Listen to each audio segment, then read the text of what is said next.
Alright, how we doing, folks? Your boy Marco's only 205 numbers after the name. Bringing you the Infinite Warfare review, man. Over here, games beaten.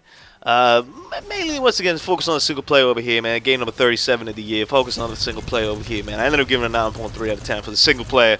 I gave it a 7.5 overall for the whole game. The multiplayer is, you know how I feel about all that stuff. So I'm really gonna touch it. I think I'm largely with the community on that. We're kind of alright with the wall run. We're kind of alright with the advanced moon. We're kind of alright with the supply drops. With the weapons variants and stuff like that. We're like, nah, we don't really need that. That's not the Call of Duty we want to see, and that's kind of how I feel about that. So it takes a big negative. Zombies, amazing. Campaign, amazing, amazing. Now I'd heard before I'd even played it that apparently this campaign was like gonna be like sick and was gonna be awesome, and I think they brought in some guys from Naughty Dog to like do it and whatnot. The story is fine. Let me give you this way. The story's fine. I don't think the story's anything too great or too bad. Like they kind of paint it as a world war story, right? Kind of like a World War II story, where like you're all of a sudden in peace, surprise attack, a la Pearl Harbor, and then all of a sudden you're in it. Yeah. It kind of is like that, It takes place with people from like Mars, whatever, like stuff like that, It takes place in outer space, and I had kind of figured this out already. I wasn't really too scared about it. Same thing with like the multiplayer. Like the space doesn't take too much into account here. It's just a setting to give you different backdrops and different cool like views or whatnot. But a lot of the game is played as you're seeing right here. Now this is the final mission. A lot of the game you played is, this is Mars. I think, I believe, if memory serves me right. It's a bunch of buildings and like a red rock. Like it's just a different context, a different location, a different visual style for the external parts and the outside. But you could also say that this is a desert on Earth and it plays the same exact way. There's nothing too crazy over here. What I did find interesting though was the branching paths method that they had over here. So it felt almost Mass Effect light a little bit, like a Mass Effect light. What they tried to do over here in Infinite Warfare, where you had the main missions, after the beginning like story. You have like a couple missions that you have to do, whatever, and then you end up taking command of the ship. And from there, you're the captain, so you kind of dictate what we do and where we go. When I first heard that, I was like, yeah, all right, man, but that just means that you're just going to like pick between like one mission or the other. But now it really opens up how you want to play. Like I feel like, and I didn't do it, so I can't 100% testify to this, but I feel like you could just go and do like the main missions like all in a row. And just get them done like that. Or you could do what I did, which was I always did all the side missions, and then I went back and did the main missions over there. Because when you do the side missions, you get yourself some different perks, you get yourself some different weaponry and stuff. Like you'll see here, I believe that my secondary right here is the Eraser, which is a multiplayer, pretty monster beast gun. And that's something that I got in the side mission, because in the side mission you could go and like unlock these lockers, whatever. There's like some hidden stuff over there. So there's a bunch of stuff to do.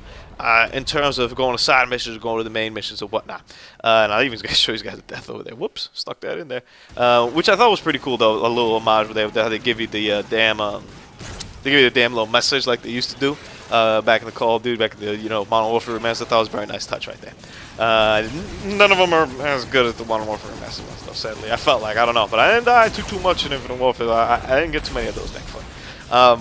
Where I feel the game hurt itself with the campaign was very much in the Jackal gameplay.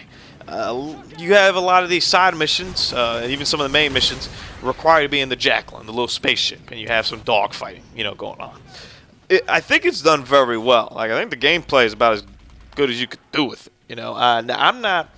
I don't play like Ace Combat. You know what I'm saying? Like I don't do a lot of these aerial fighting games, so I'm not the best source of that. I can't compare it to you. I can compare it to like the little bit I've played of like Star Wars Battlefront. I just copped it the other day for $10. Woo, let's go.